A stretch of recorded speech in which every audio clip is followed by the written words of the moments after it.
Check the 25 crucial signs of a narcissistic individual.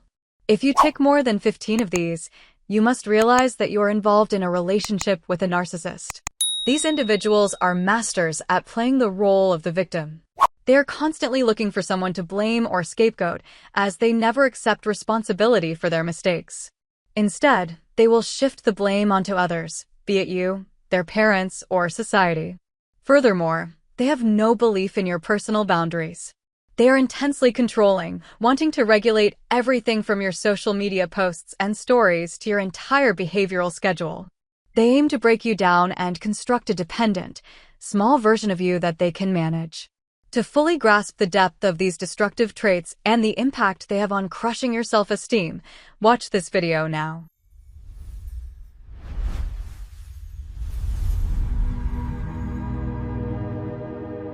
You know, when you're in a really difficult relationship, it can feel like you're lost in a thick fog, right? It's just hard to know what's real and what's not. So today, we're going to try to cut through some of that confusion.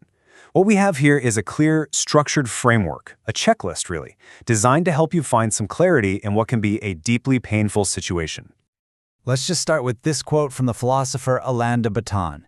And of course, you can apply marriage to any serious relationship. It hits hard because, well, it's true, isn't it? A toxic relationship doesn't just make you sad. It can chip away at the very core of who you are. And if you're feeling that kind of destruction, please know you are not alone, and that feeling is completely valid. So, this brings us to the big question, the one that might be keeping you up at night, the one you ask yourself after another fight, or even in a moment of unsettling quiet. This whole explainer is designed to help you answer that, not just based on a vague feeling, but with a real, concrete tool. And that tool is a 25-point checklist. I want you to think of it as a way to just systematically look at the behaviors and patterns you're seeing. It's about taking a step back from the emotional chaos and just observing, almost like you're collecting data. Here's how it works. It's super simple. As we go through these signs, just keep a running tally in your head or grab a piece of paper.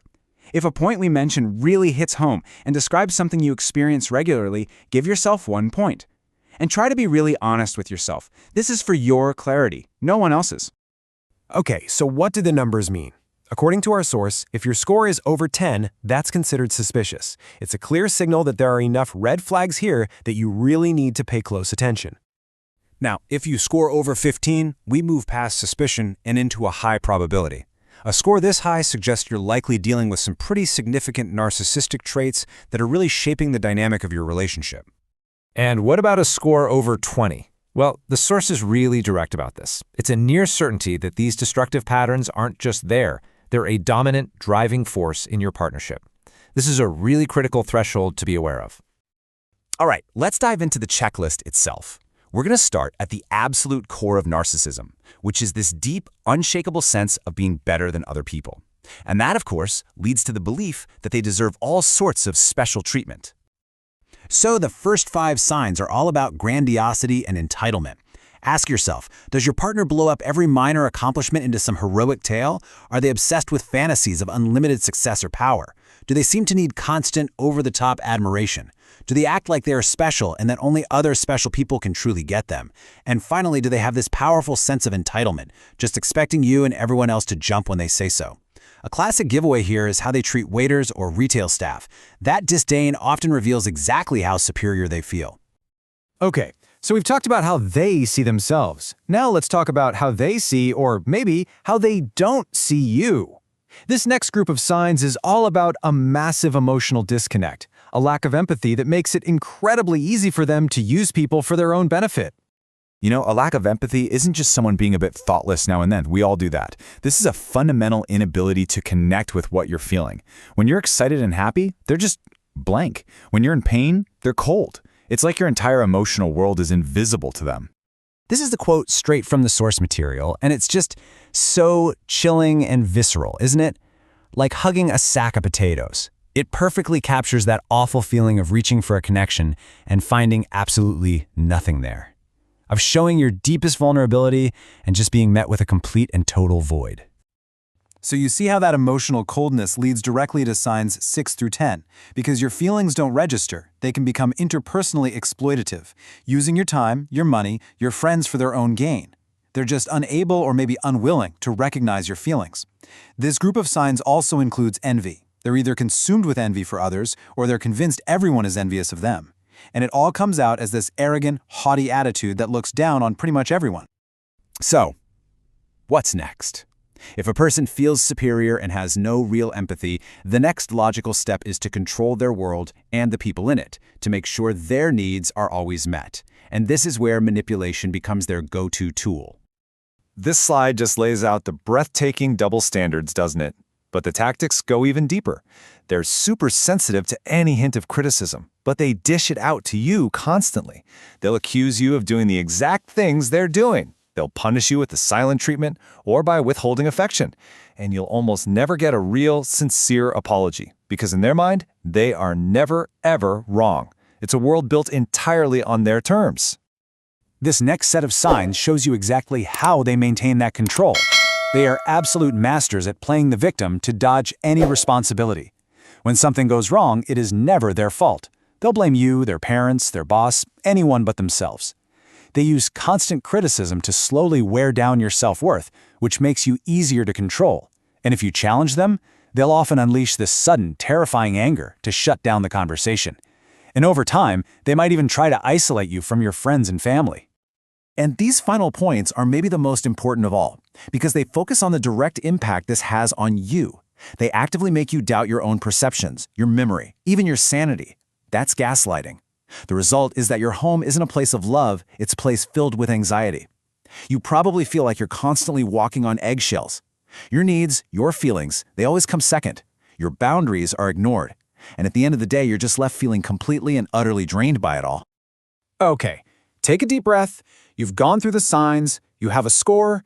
The big question now is, so what do I do with this information? Let's break down the practical, actionable advice our source provides depending on where you are in your relationship. If your score is over 15, the advice is broken down into stages. If you're pretty early on in the relationship, this is a huge red flag, and the source basically urges you to seriously ask yourself if this is the future you want.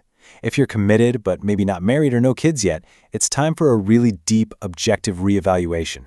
And if you're in a long-term marriage, especially with kids, the recommendation is very strong. Seek professional therapy to help you understand your options and figure out how to navigate this incredibly difficult dynamic. This brings us to what is honestly the hardest part of this conversation. It's the question that everyone in this situation asks. But can they change? It's a hope that can keep people stuck for years, even decades. So we have to talk about it directly. Look, the source material is crystal clear on this point. Do not bank on spontaneous change. It's just not likely to happen. These personality patterns are incredibly deep. A key feature is that they can't accept fault, so they almost never believe they're the one with the problem. Hoping they'll just wake up one day as a different person is, sadly, a recipe for a lot more pain. And this is why this matters so much. This quote, also from the source, is just shocking. It's the voice of someone who was pushed to such an extreme psychological breaking point by their partner's rage and blame that they actually considered throwing themselves from a moving car. This isn't just about being unhappy. It's about the severe, dangerous toll these relationships can take on a person's very will to live.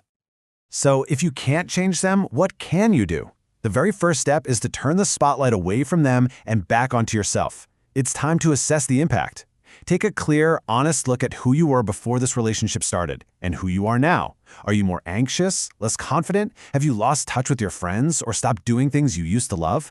Taking that inventory is absolutely critical. And that is the question we want to leave you with. It's the most important question of all. For just a moment, forget about them, their label, their behavior. Look inward. What effect has this relationship truly had on you? Answering that question, honestly, is the first and most powerful step you can take toward reclaiming your own life and your own well-being. All right, folks. Thanks so much for sticking around till the end. If you enjoyed the video, don't forget to drop a like. It really helps me out. Make sure to subscribe so you won't miss the next one.